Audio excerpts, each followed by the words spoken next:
ਜਿਹੜਾ ਆਪਾਂ ਕੂਲਮ ਲਾ ਕੱਲ ਪੜ੍ਹਿਆ ਸੀ ਉਹਦੇ ਨਾਲ ਰਿਲੇਟਡ ਅੱਜ ਨੁਮੈਰੀਕਲ ਕਰਨੇ ਜੇ। ਦੇਖਿਓ ਦੋਨੋਂ ਕੁਐਸਚਨ, ਪਹਿਲੋਂ ਪੂਰਾ ਦੇਖੋ। ਉਹਨਾਂ ਨੇ ਕੀ ਕਿਹਾ ਵਾ, ਉਹਨਾਂ ਨੇ ਕਿਹਾ ਰੇਸ਼ੋ ਪਤਾ ਕਰੋ ਕੂਲਮ ਫੋਰਸ ਦੀ। ਐਫ ਈ ਦਾ ਮਤਲਬ ਆ ਇਲੈਕਟ੍ਰੋਸਟੈਟਿਕ ਫੋਰਸ। ਐਫ ਈ ਦਾ ਮਤਲਬ ਹੈਗਾ ਵਾ ਇਲੈਕਟ੍ਰੋਸਟੈਟਿਕ ਫੋਰਸ, ਜਿਹਨੂੰ ਕੂਲਮ ਫੋਰਸ ਵੀ ਕਹੀਦਾ।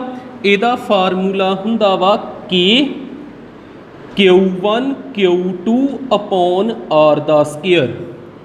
ਫਿਰ ਇੱਥੇ ਵਰਤਿਆ ਸਿੰਬਲ ਐਫ ਜੀ। ਐਫ ਜੀ ਦਾ ਮਤਲਬ ਹੁੰਦਾ ਗ੍ਰੈਵੀਟੇਸ਼ਨਲ ਫੋਰਸ। ਗ੍ਰੈਵੀਟੇਸ਼ਨਲ ਫੋਰਸ, ਗ੍ਰੈਵੀਟੇਸ਼ਨਲ ਫੋਰਸ ਦਾ ਕੀ ਫਾਰਮੂਲਾ ਹੁੰਦਾ ਜੀ M1 M2 ਅਪੋਨ ਆਰ ਦਾ ਸਕੇਅਰ। ਹੁਣ ਉਹਨਾਂ ਨੇ ਸਾਨੂੰ ਕੀ ਕਿਹਾ ਵਾ, ਰੇਸ਼ੋ ਪਤਾ ਕਰਨੀ ਇਹਨਾਂ ਦੋਨਾਂ ਦੀ। ਐਫ ਈ ਦੇ ਥੱਲੇ ਕੀ ਲਿਖਣਾ ਆਪਾਂ, ਐਫ ਜੀ। ਕੇ ਦੇ ਐਫ ਈ ਦੀ ਵੈਲਿਊ ਕਿੰਨੀ ਹੈਗੀ ਆ, ਕੇ Q1 Q2 ਅਪੋਨ ਆਰ ਦਾ ਸਕੇਅਰ। ਐਫ ਜੀ ਦੀ ਵੈਲਿਊ ਕਿੰਨੀ ਹੈਗੀ ਜੀ M1 M2 ਅਪੋਨ ਆਰ ਦਾ ਸਕੇਅਰ। ਇੱਥੇ ਦੇਖੋ ਹੁਣ ਵੇਨੇ ਅੱਗੇ ਕੰਡੀਸ਼ਨ ਕੀ ਆ। ਉਹਨਾਂ ਨੇ ਕਿਹਾ ਦੋ ਇਲੈਕਟ੍ਰੋਨਸ ਨੇ, ਦੋ ਇਲੈਕਟ੍ਰੋਨ ਨੇ, ਇੱਕ ਇਸ ਜਗ੍ਹਾ ਤੇ ਇੱਕ ਇਸ ਜਗ੍ਹਾ ਤੇ। ਇਹਨਾਂ ਦੇ ਵਿੱਚ ਕੋਈ ਨਾ ਕੋਈ ਡਿਸਟੈਂਸ ਆ। ਮੰਨ ਲਓ ਡਿਸਟੈਂਸ ਕੀ ਆ, ਆਰ। ਡਿਸਟੈਂਸ ਉਹੋ ਹੀ ਗ੍ਰੈਵੀਟੇਸ਼ਨਲੀ ਆ, ਉਹੋ ਹੀ ਇਲੈਕਟ੍ਰੋਸਟੈਟਿਕਲੀ ਆ। ਜਿੱਦਾਂ ਮੈਂ ਇੱਕ ਇੱਥੇ ਚਾਰਜ ਲਿਖਦਾ Q1 Q2, ਸੇਮ ਉਹ ਚੀਜ਼ ਉਸ ਇਲੈਕਟ੍ਰੋਨ ਦਾ ਮਾਸ ਲਿਖਦਾ M1, ਕਿਉਂਕਿ ਇੱਕ 'ਚ ਮਾਸ ਚਾਹੀਦਾ, ਇੱਕ 'ਚ ਚਾਰਜ ਚਾਹੀਦਾ। ਦੂਜੇ ਦਾ ਲਿਖਦਾ M2 ਤੇ ਡਿਸਟੈਂਸ ਕੀ ਆ, ਆਰ। ਤੇ ਸਾਨੂੰ ਇਹਨਾਂ ਤੇ ਪਤਾ ਵਾ ਚਾਰਜ ਜਿਹੜਾ ਇਲੈਕਟ੍ਰੋਨ ਦਾ ਸੇਮ ਹੀ ਹੁੰਦਾ। Q ਦੀ ਵੈਲਿਊ ਕਿੰਨੀ ਹੁੰਦੀ ਆ, 1.6 × 10⁻⁻19 ਕੂਲਮ। ਤੇ ਦੂਜੇ ਇਲੈਕਟ੍ਰੋਨ ਦਾ ਵੀ 1.6 × 10⁻⁻19 ਕੂਲਮ। ਮਾਸ ਹੁੰਦਾ ਵਾ 9.1 × 10⁻31 kg। ਮਾਸ ਇਲੈਕਟ੍ਰੋਨ ਦਾ ਕਿੰਨਾ ਹੁੰਦਾ, 9.1 × 10⁻31 kg। ਆਰ ਤੇ ਕੋਈ ਹੋ ਗਿਆ, ਇੱਥੇ ਜੇ 1 ਮੀਟਰ, ਇੱਥੇ ਵੀ 1 ਮੀਟਰ, ਇੱਥੇ 10 ਮੀਟਰ, ਇੱਥੇ ਵੀ 10 ਮੀਟਰ। ਆਰ ਸੇਮ, ਆਰ ਕੀ ਹੋ ਗਿਆ, ਕੈਂਸਲ। ਕੇ ਦੀ ਵੈਲਿਊ ਵੀ ਫਿਕਸ ਹੁੰਦੀ। ਕੇ ਦੀ ਵੈਲਿਊ ਕਿੰਨੀ ਹੁੰਦੀ, ਯਾਦ ਰੱਖ ਲਿਓ, 9 × 10⁻9। ਜੀ ਦੀ ਵੈਲਿਊ ਹੁੰਦੀ 6.626 × 10⁻11। ਇੱਥੇ ਆ ਜੀ ਦੀ ਵੈਲਿਊ ਜੇ, ਉੱਪਰ ਕੇ ਦੀ ਵੈਲਿਊ ਲਿਖੀ ਸੀ ਕੇ ਦੀ। ਜੀ ਦੀ ਵੈਲਿਊ ਕਿੰਨੀ ਹੁੰਦੀ, 6.6 × 10⁻11। ਜਾਂ 6.626 ਲਿਖ ਲਓ ਜਾਂ 6.6 ਲਿਖ ਲੈਣਾ। ਹੁਣ ਆਪਾਂ ਕੇ ਤੇ ਜੀ ਦੀ ਜਗ੍ਹਾ ਤੇ ਵੈਲਿਊ ਭਰਦੇ। ਐਫ ਈ ਦੇ ਹੇਠਾਂ ਐਫ ਜੀ, ਕੇ ਦੀ ਜਗ੍ਹਾ ਤੇ ਕਿੰਨਾ ਭਰਾਂਗੇ ਆਪਾਂ, 9 × 10⁻9। ਜੀ ਦੀ ਜਗ੍ਹਾ ਤੇ ਕਿੰਨਾ ਭਰਾਂਗੇ ਆਪਾਂ, 6.6 × 10⁻11। Q1 ਸੇਮ, Q2 ਵੀ ਸੇਮ। ਮੈਂ ਇੱਕੋ ਵਾਰ ਲਿਖ ਕੇ ਉਹਨਾਂ ਦਾ ਸਕੇਅਰ ਕਰ ਦਿੰਦਾ, 1.6 × 10⁻19। ਕਿਉਂਕਿ ਦੋ ਵਾਰ ਲਿਖਾਂਗੇ ਤੇ ਉਹ ਸਪੇਸ ਬਾਜੂ, ਆਪਾਂ ਇੱਥੇ ਸਕੇਅਰ ਕਰ ਦਿੰਨੇ। ਇਹੋ ਚੀਜ਼ ਹੀ ਆ। M1 ਤੇ M2 ਵੀ ਸੇਮ ਹੀ ਆ, ਸੇਮ ਹੀ ਆ। ਮੈਂ ਇੱਕੋ ਵਾਰ ਲਿਖੂੰਗਾ 9.1 10⁻31, ਇਹਨਾਂ ਦਾ ਸਕੇਅਰ ਕਰ ਦੂੰਗਾ। ਹੁਣ ਅੱਗੇ ਨੂੰ ਸੋਲਵ ਕਰੀ ਜਾਣਾ, ਜਿੱਦਾਂ 10 ਦੀ ਪਾਵਰ ਜਿਹੜੀ ਕੈਂਸਲ ਹੁੰਦੀ ਕਰਕੇ ਇਹਦਾ ਅਪਰੋਕਸੀਮੇਟ ਆਨਸਰ ਕਿੰਨਾ ਆਉਣਾ ਵਾ, 10⁻42। ਆ ਸਾਰਾ ਜੇਕਰ ਸੋਲਵ ਕਰੋਗੇ ਤੇ ਅਪਰੋਕਸੀਮੇਟ 10⁻42 ਆਉਣਾ। ਫਿਰ ਐਫ ਈ ਆ ਗਿਆ 10⁻42 ਐਫ ਜੀ। ਕਿਹੜੀ ਫੋਰਸ ਜ਼ਿਆਦਾ ਤਾਕਤਵਰ ਆ, electrostatic force. Electrostatic force 10⁻42 time ਹੁੰਦੀ ਆ ਗ੍ਰੈਵੀਟੇਸ਼ਨਲ ਫੋਰਸ ਨਾਲੋਂ। ਆ ਬਹੁਤ ਜ਼ਿਆਦਾ ਤਾਕਤਵਰ ਸਟਰੋਂਗ ਫੋਰਸ ਹੁੰਦੀ। ਤੇ ਇਹਨਾਂ ਦੋਨਾਂ 'ਚ ਕੰਪੈਰੀਜ਼ਨ ਕਰੀਏ, ਗ੍ਰੈਵੀਟੇਸ਼ਨਲ ਵੀਕ ਆ ਤੇ ਐਫ ਈ ਕਿਹੜੀ ਆ, ਸਟਰੋਂਗ ਫੋਰਸ ਆ। ਠੀਕ ਹੈ, ਸਾਡਾ ਪਹਿਲਾ ਨਿਊਮੈਰੀਕਲ ਹੋਇਆ। ਨੈਕਸਟ ਦੇਖਿਓ, ਦੂਸਰਾ ਦੇਖੋ ਕੀ ਉਹ ਕਹਿੰਦੇ ਨੇ। ਉਹਨਾਂ ਨੇ ਕਿਹਾ charge Q divided into 2 parts. ਇੱਕ ਪਾਰਟ ਹੋ ਗਿਆ X, ਇੱਕ ਪਾਰਟ ਹੋ ਗਿਆ Y। ਆਪਾਂ ਕੋਈ ਸਿੰਬਲ ਲੈ ਲੇ XY, ਇਹਦਾ ਮਤਲਬ ਕੀ ਆ, X ਤੇ Y ਨੂੰ ਜੋੜ ਕੇ ਕੀ ਬਣਦਾ, Q।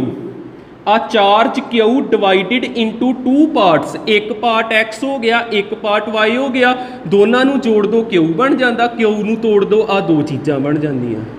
फिर जे मैं इत्थे चार्ज लिखना वे, एक चार्ज की हो गया एक्स, एक्स हो गया, तो दूसरा चार्ज इत्थे मैं वाई ना लिखा, उन्होंने भी इन टर्म्स एक्स लिखा, तो वाई की वैल्यू कितनी आ जूगी क्यू माइनस एक्स, इत्थे मैं क्यू माइनस एक्स लिखता।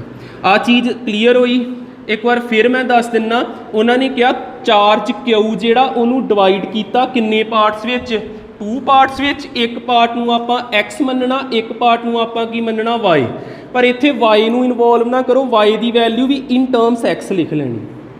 हुण अगे उन्होंने कहा was such that when these two parts are kept at some separation, कोई आपां डिस्टेंस लै लिया आर, भी इन्हों सैपरेट किया आर डिस्टेंस ना, electrostatic force between them is maximum, आ कंडीशन भी एक वधिया दिती आ।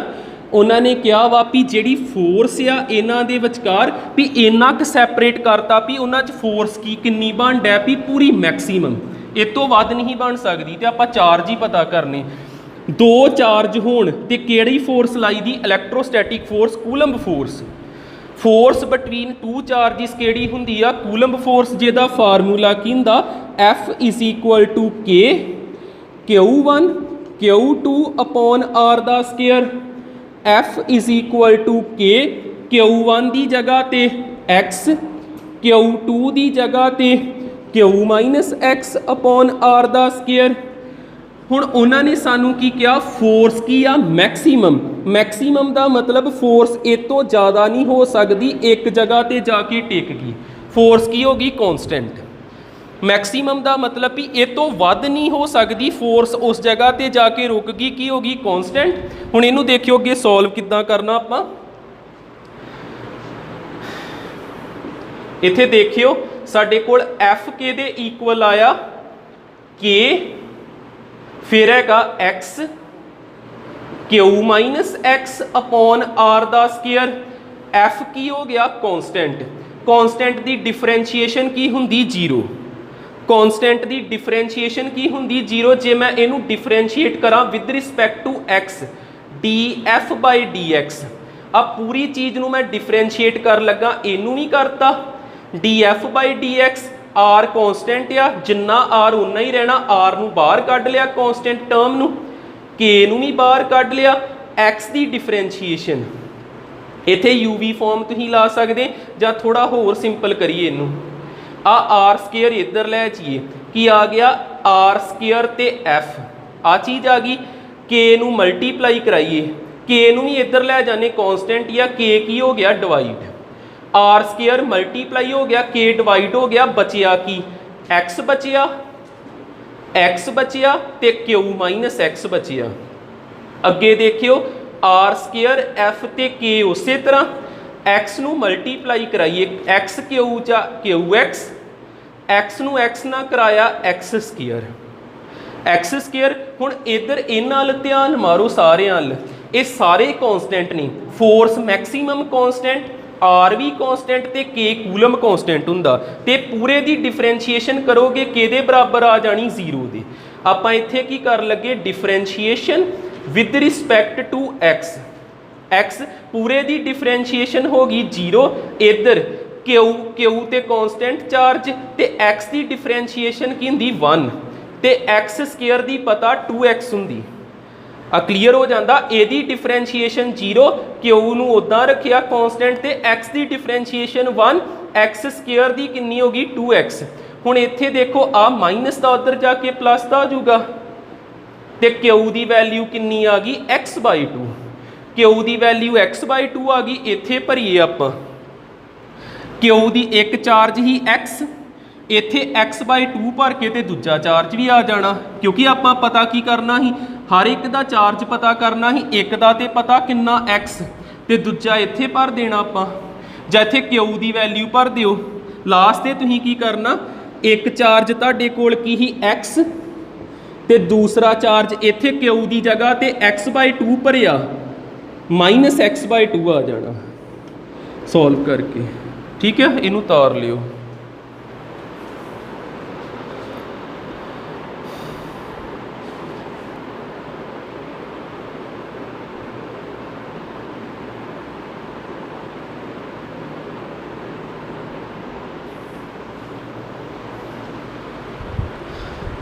ਨੈਕਸਟ ਦੇਖਿਓ ਕੂਲੰਬ ਲਾ ਆਪਾਂ ਕਰ ਲਿਆ, ਕੂਲੰਬ ਲਾ ਪੜ੍ਹਿਆ, ਸਕੇਲਰ ਫਾਰਮ ਪੜ੍ਹੀ, ਵੈਕਟਰ ਫਾਰਮ ਪੜ੍ਹੀ ਤੇ ਅੱਜ ਉਹਦੇ ਨੁਮੈਰੀਕਲ ਕੀਤੇ।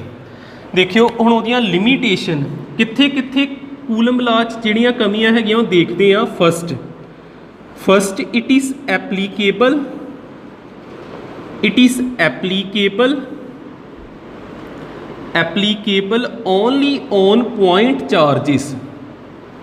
only on point charges, not upon extended ਜਿਨ੍ਹਾਂ ਨੂੰ ਆਪਾਂ ਕਹੀਦਾ ਕੰਟੀਨਿਊਸ ਚਾਰਜਿਸ। ਇਹਦਾ ਮੀਨਿੰਗ ਕੀ ਹੈਗਾ ਵਾ, ਇਹ ਐਪਲੀਕੇਬਲ ਹੁੰਦਾ ਸਿਰਫ ਪੁਆਇੰਟ ਚਾਰਜਿਸ ਲਈ, ਜਿੱਦਾਂ ਇੱਕ ਪਲੱਸ ਹੋ ਗਿਆ ਇੱਕ ਮਾਈਨਸ ਹੋ ਜੇ ਜਾਂ ਦੋਵੇਂ ਪਲੱਸ ਹੋ ਜਾਣ ਜਾਂ ਦੋਨੇ ਮਾਈਨਸ ਹੋ ਜਾਣ, ਇਸ ਤਰ੍ਹਾਂ ਦੇ ਚਾਰਜਿਸ। ਜੇਕਰ ਇੱਦਾਂ ਦਾ ਚਾਰਜ ਹੈ ਕੋਈ ਆ ਚਾਰਜ ਆ, ਇਹਦੇ ਆਲੇ ਦੁਆਲੇ ਆ ਕਿੰਨੇ ਪੋਜ਼ੀਟਿਵ ਪਏ ਆ, ਇਹਨਾਂ ਨੂੰ ਕਹੀਦਾ ਕੰਟੀਨਿਊਸ ਚਾਰਜਿਸ ਜਾਂ ਐਕਸਟੈਂਡਡ ਚਾਰਜਿਸ। ਇਹਨਾਂ ਤੇ ਵੈਲਿਡ ਨਹੀਂ ਹੈਗਾ ਤੇ ਵੈਲਿਡ ਸਿਰਫ ਕਿੰਨਾ ਤੇ ਹੈਗਾ ਵਾ, ਪੁਆਇੰਟ ਚਾਰਜਿਸ ਤੇ। ਇਹ ਗੱਲ ਕਲੀਅਰ ਹੋ ਗਈ। ਇਹ ਕਿੰਨਾ ਤੇ ਐਪਲੀਕੇਬਲ ਆ, ਸਿਰਫ ਪੁਆਇੰਟ ਚਾਰਜਿਸ ਤੇ, ਨੋਟ ਅਪੋਨ ਐਕਸਟੈਂਡਡ ਚਾਰਜਿਸ ਜਾਂ ਕੰਟੀਨਿਊਸ ਚਾਰਜਿਸ, ਇਹਨਾਂ ਤੇ ਵੈਲਿਡ ਨਹੀਂ ਹੁੰਦਾ। ਦੂਸਰਾ ਇਹਦਾ ਡਰਾਬੈਕ ਦੇਖਿਓ, ਇਹਦੀ ਲਿਮੀਟੇਸ਼ਨ ਕੀ ਆ, ਇਹ ਦੋਨੋਂ ਚਾਰਜ ਜਿਹੜੇ ਆ ਖਲੋਤੇ ਹੋਣੇ ਚਾਹੀਦੇ, ਰੈਸਟ ਤੇ ਹੋਣੇ ਚਾਹੀਦੇ, ਫਿਰ ਕੂਲੰਬ ਲਾ ਸਹੀ ਤਰੀਕੇ ਨਾਲ ਲੱਗੂਗਾ। ਜੇਕਰ ਇਹ ਮੂਵ ਕਰਦੇ ਪਏ ਮੋਸ਼ਨ 'ਚ ਆ ਤੇ ਕੂਲੰਬ ਲਾ ਨਹੀਂ ਲੱਗ ਸਕਦਾ। ਆਪਾਂ ਕਹਿ ਸਕਦੇ ਹਾਂ if both charges are at rest, ਆ ਦੋਨਾਂ ਲਈ ਆ ਗਿਆ ਨਾ, if both charges are at rest then Coulomb law valid। ਇਹ ਪੁਆਇੰਟ ਕਲੀਅਰ ਹੋ ਜਾਣਾ ਚਾਹੀਦਾ। ਜੇਕਰ ਦੋਨੋਂ ਖਲੋਤੇ ਆ ਰੈਸਟ ਪੋਜੀਸ਼ਨ ਤੇ ਆ ਫਿਰ ਕੂਲੰਬ ਲਾ ਲੱਗ ਸਕਦਾ, ਨਹੀਂ ਤੇ ਨਹੀਂ ਲੱਗ ਸਕਦਾ। ਠੀਕ, ਉਸ ਤੋਂ ਬਾਅਦ ਥਰਡ ਪੁਆਇੰਟ ਇੱਕ ਆਪਾਂ ਥਰਡ ਪੁਆਇੰਟ ਨਾ ਬਣਾਈਏ, ਨੋਟ ਦੇ ਅੰਡਰ ਲਿਖ ਲੈਂਦੇ ਆ।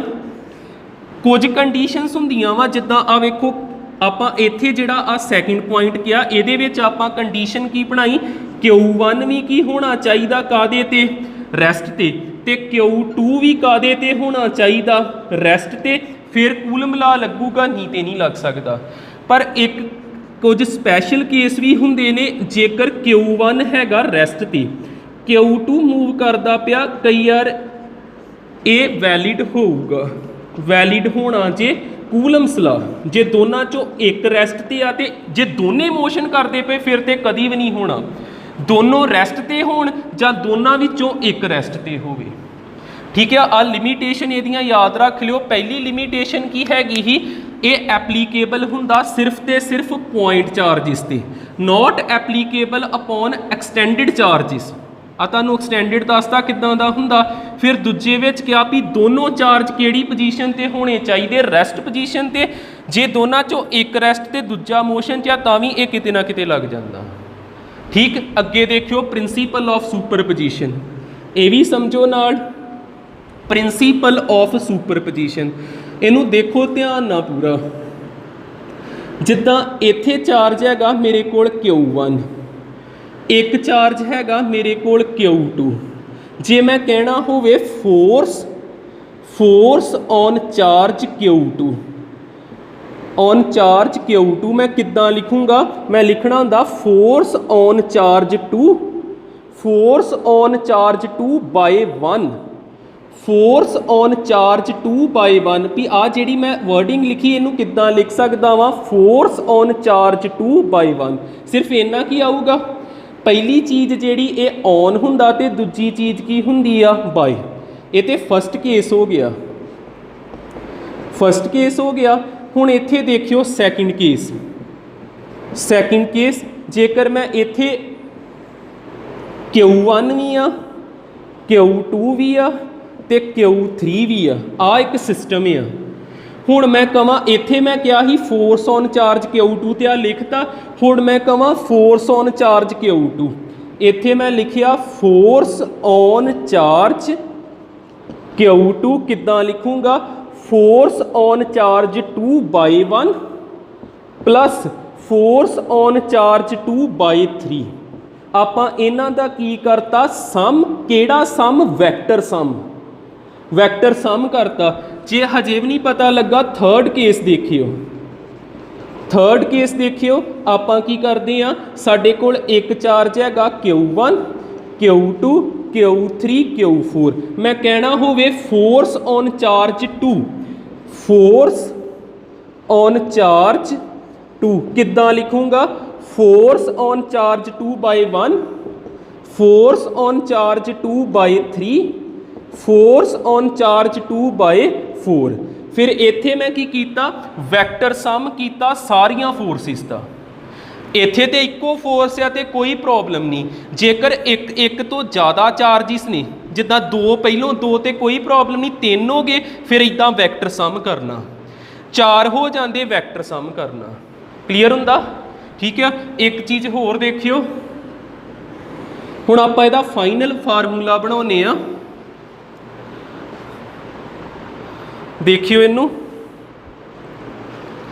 ਜਿਸ ਤਰ੍ਹਾਂ ਆਪਣੇ ਕੋਲ ਹੈਗਾ ਵਾ Q1 Q2 Q3 Q4, ਇੱਦਾਂ ਕਰਕੇ n ਚਾਰਜਿਸ ਨੇ।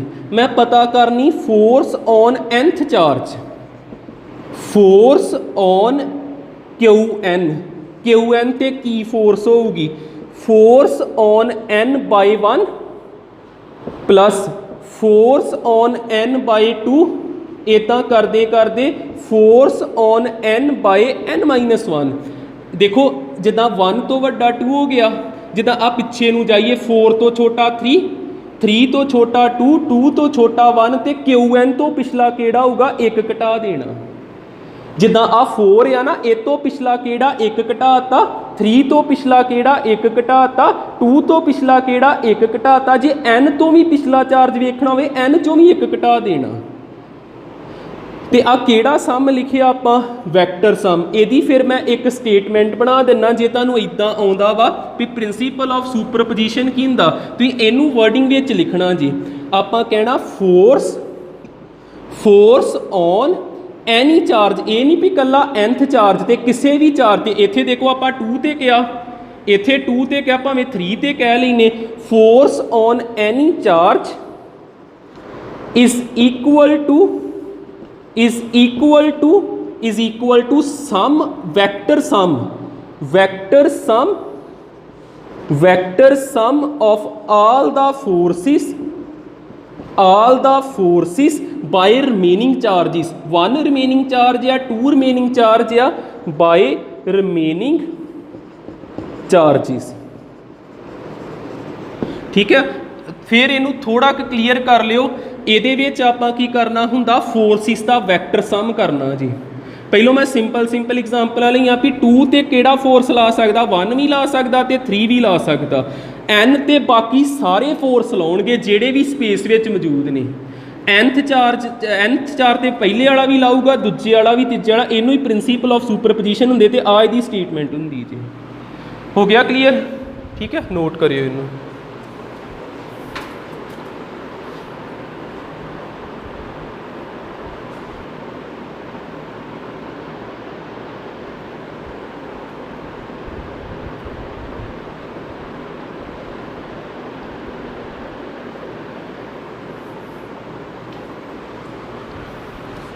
देखियो ये तिन्ने नमैरिकल, हुण आपां नमैरिकल वेने पहलों टाइप 1 दे, फिर टाइप 2 आ जाऊगी, फिर टाइप 3। तिन्ने क्वेश्चन चज ना समझियो इक्को टाइप दे ने। कूलंब फोर्स ही लाउणी आपां ते जां कोई +1 दीयां चीज़ां वरतांगे। उन्होंने क्या नैट फोर्स पता करो वर्टैक्स C ते, वर्टैक्स C ते जिहड़ा चार्ज पिया उन्होंने ये भी फोर्स लाऊगा, उन्होंने ये भी फोर्स लाऊगा। आ डायग्राम देखियो दोबारा, जिद्दां इत्थे चार्ज पिया +Q ते इधर किहड़ा वा आ C वर्टैक्स, इहनूं मैं इत्थे बना दिन्ना। वर्टैक्स C +Q चार्ज आ। देखो ये उपर किहड़ा चार्ज आ, +Q। हजे इनू नहीं देखिया। +Q ने ये ते फोर्स किदां दी लाउणी, रिपल्सिव, क्योंकि प्लस ने प्लस नूं धक्का मारना, इनू इन्हें धक्का मारन की कोशिश की। आ फोर्स किन्ने लाई, इन्हें। ये किहड़ा ही A पोजीशन वाला FA फोर्स लगी। हुण इधर कौन आ बी, ते बी ते भी किहड़ा पिया प्लस क्यू। इस प्लस क्यू ने इहदे ते फोर्स किदां दी लाउणी रिपल्सिव, इहनूं धक्का मारना परे नूं भेजिया। आ एफ किन्ने लाई, आ पोजीशन ने, ए पोजीशन नूं आपां की कवांगे बी पोजीशन, आ सी पोजीशन, ए पोजीशन ते आ बी पोजीशन ते आ हैगा ए पोजीशन। आ डायग्राम फिर देख लो जे इत्थों नहीं पता लगा तो देखियो इत्थे होना की आ, आपां आ मेन पोजीशन आ सी, इत्थे वेखना नैट फोर्स किन्नी लगदी। हुण तुसीं देखो इहदे आले दुआले चार्ज कित्थे पिया, एक ए ते पिया, एक कित्थे पिया वा बी ते पिया। ए वाला चार्ज प्लस आ ते ए भी प्लस आ, रिपल्सिव फोर्स इदां बाहर वाल नूं एरो बनाउणा। आ फोर्स किहदे द्वारा लगदी पई आ, ए दे द्वारा, ते आ बी ते किहड़ा चार्ज आ प्लस, बी ने भी प्लस नूं धक्का मारिया, आ फोर्स किहदे द्वारा लगदी पई बी दे द्वारा। हुण आपां एफ ए दी वैल्यू कढदे आ, एफ ए दी वैल्यू किद्दां कड्ढी दी आ, कूलंब फोर्स लाउणी, एफ ए इहदे ते इहदे विचकार की हुंदी K Q1 Q2 upon are दा स्केयर। आ एफ ए आ गई, एफ बी पता करिए, एफ बी किहदे किहदे विचकार, क्यू ते इस क्यू दे विचकार, किद्दां लिखना के Q1 Q2 अपॉन आर दा स्केयर।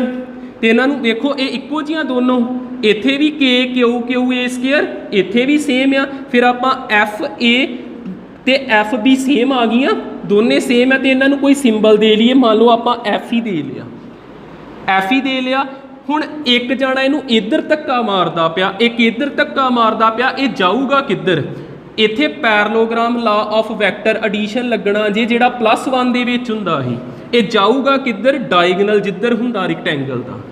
आ लगनी जे इहदे ते नैट फोर्स एफ नैट, ते ये एफ नैट किद्दां कड्ढी दा ही, ये +1 दा काम हुंदा ही, रूट पा के पहली फोर्स एफ ए दा स्केयर, एफ ए दा स्केयर प्लस एफ बी दा स्केयर प्लस 2a ते b cos theta plus 2ab cos theta. cos theta आड़ा एंगल हुंदा ही इन्हां दोनों फोर्सिस के विचकार ला। हुण इहदियां देखो तिन्ने साइडां सेम, तिन्ने साइडां सेम, ये इक्विलेटर ट्राईएंगल ते इत्थे किन्ने डिग्री का एंगल होगा, 60 डिग्री का। जे इधर 60 का तो वर्टिकल ओपोजिट आ भी किन्ने डिग्री का होना, 60 डिग्री का। इत्थे भरीए F A square, F A की जगह तो एफ ही भर दिए, एफ स्केयर, एफ बी की जगह तो भी एफ ही भर दिए, एफ स्केयर 2, फिर एफ ते F square cos 60 degree, cos 60 degree की वैल्यू भरांगे, F square 2f square plus 2f square cos 60 degree हुंदा, कॉस 60 डिग्री हुंदा 1/2, 1/2 भरिया कॉस 60 डिग्री,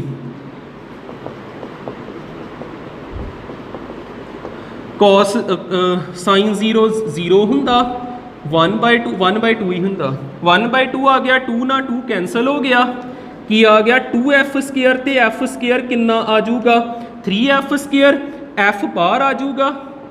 साडे कोल f नैट किहदे बराबर आया, √3f स्केयर, f रूट चों बाहर आ गया तो √3 अंदर रह गया, तो f की जगह तो आ वैल्यू भर देनी, f इन्हां दे बराबर तो ये इन्हां दे बराबर, की भर देना, कोई दोनों चों भर दो, k Q स्केयर अपॉन ए स्केयर √3, आ नैट फोर्स आई।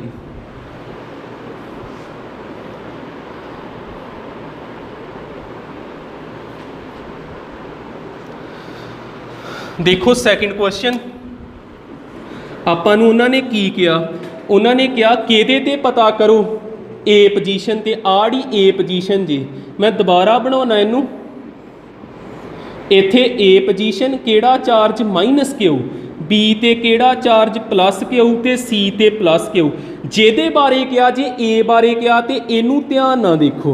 हुण ए ते फोर्स किहड़ा ला सकदा, लागे बन्ने देखो चार्ज हैगा +Q, +Q ते -Q, इन्हां च फोर्स हुंदी अट्रैक्टिव, ते +Q ताकतवर हुंदा, -Q दा भार घट हुंदा, +Q इनू अपने वाल खिच्चूगा, इदां इन्हें खिच्चना, एरो इदां बनाउणा। इत्थे एरो किदां दा बनदा पिया ही, बार-बार, क्योंकि इनू धक्का मारदा पिया ही।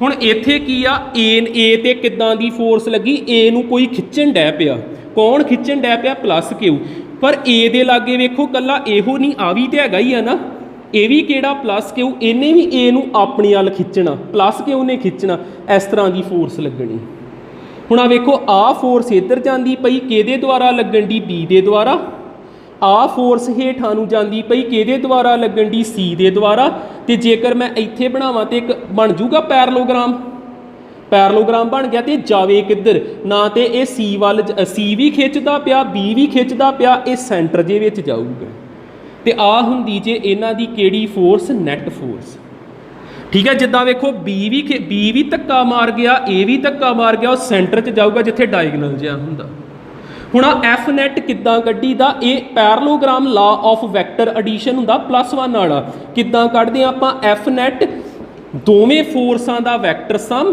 ਐਫ ਬੀ ਦਾ ਸਕੁਅਰ ਐਫ ਸੀ ਦਾ square +2 F B F C ਤੇ ਕੋਸ ਥੀਟਾ ਹੁਣ ਆ ਵੇਖਿਓ ਐਫ ਬੀ ਚਲੋ ਤੁਹਾਨੂੰ ਹਜੇ ਨਹੀਂ ਪਤਾ ਕਿੰਨਾ ਹੋਊਗਾ ਐਫ ਸੀ ਵੀ ਨਹੀਂ ਪਤਾ ਕਿੰਨਾ ਹੋਊਗਾ ਥੀਟਾ ਤੇ ਪਤਾ ਲੱਗ ਹੀ ਸਕਦਾ ਇਹਦੀਆਂ ਤਿੰਨੇ ਸਾਈਡਾਂ ਸੇਮ ਥੀਟਾ ਕਿੰਨੇ ਡਿਗਰੀ 60 ਡਿਗਰੀ ਇੱਥੇ ਵੀ ਕੋਸ ਕਿੰਨਾ ਆਉਣਾ 60 ਡਿਗਰੀ ਹੁਣ ਆਪਾਂ ਐਫ ਬੀ ਤੇ ਐਫ ਸੀ ਕੱਢਦੇ ਆ ਐਫ ਬੀ ਕੂਲੰਬ ਫੋਰਸ ਲਾਉਣੀ ਜੇ ਆ ਵੇਖੋ ਐਫ ਬੀ ਕਿੱਦਾਂ ਕੱਢਾਂਗੇ ਕੀ ਲਿਖਣਾ ਹੁੰਦਾ ਕੇ ਪਹਿਲਾ ਚਾਰਜ ਮਾਈਨਸ ਕਿਊ ਦੂਜਾ ਚਾਰਜ ਕਿੰਨਾ ਵਾ ਪਲੱਸ ਕਿਊ ਆਪਾਂ ਇੱਥੇ ਕੀ ਲਿਖਣਾ ਵੈਸੇ ਨੈਗੇਟਿਵ ਮੈਗਨੀਟਿਊਡ ਹੀ ਭਰਨਾ ਹੁੰਦਾ ਨੈਗੇਟਿਵ ਪੋਜ਼ਿਟਿਵ ਨਾ ਭਰੋ ਕਿਊ ਤੇ ਕਿਊ ਕੀ ਆ ਜਾਣਾ ਕਿਊ ਦਾ ਸਕੁਅਰ ਸਿਰਫ ਮੈਗਨੀਟਿਊਡ ਭਰੀ ਦਾ ਸਾਈਨ ਨਹੀਂ ਭਰਨਾ ਆਪਾਂ ਕਿਊ ਤੇ ਕਿਊ ਕੀ ਆ ਗਿਆ ਕਿਊ ਦਾ ਸਕੁਅਰ ਹੇਠਾਂ ਡਿਸਟੈਂਸ ਕਿੰਨਾ ਇਹਨਾਂ ਦੇ ਵਿਚਕਾਰ ਏ ਦਾ ਸਕੁਅਰ ਆ ਸਾਡਾ ਐਫ ਵੀ ਆ ਗਿਆ ਐਫ ਸੀ ਵੀ ਸੇਮ ਹੀ ਹੋਣਾ ਕੀ ਆ ਜਾਣਾ ਕੇ ਕਿਊ ਸਕੁਅਰ ਬਾਈ ਏ ਦਾ ਸਕੁਅਰ ਦੋਵੇਂ ਸੇਮ ਆ